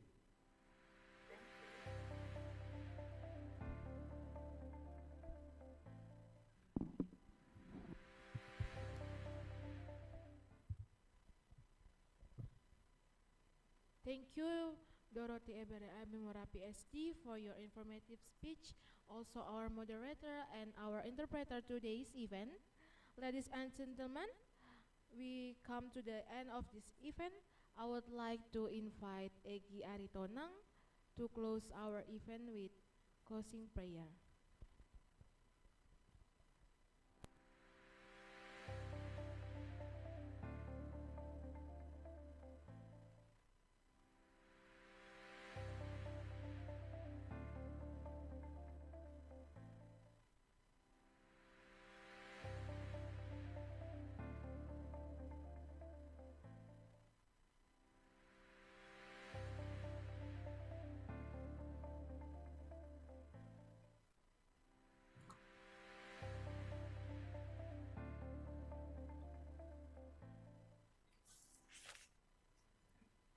Let's pray together. Dear God, thank you for all the blessing that you gave for us, and thank you as we come to the end of our time together.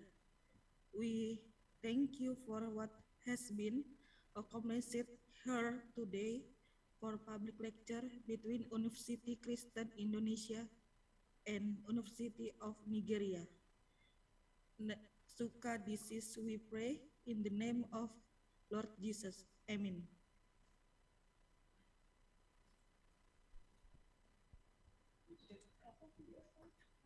Thank you very much for Egi Aritonang for closing prayer.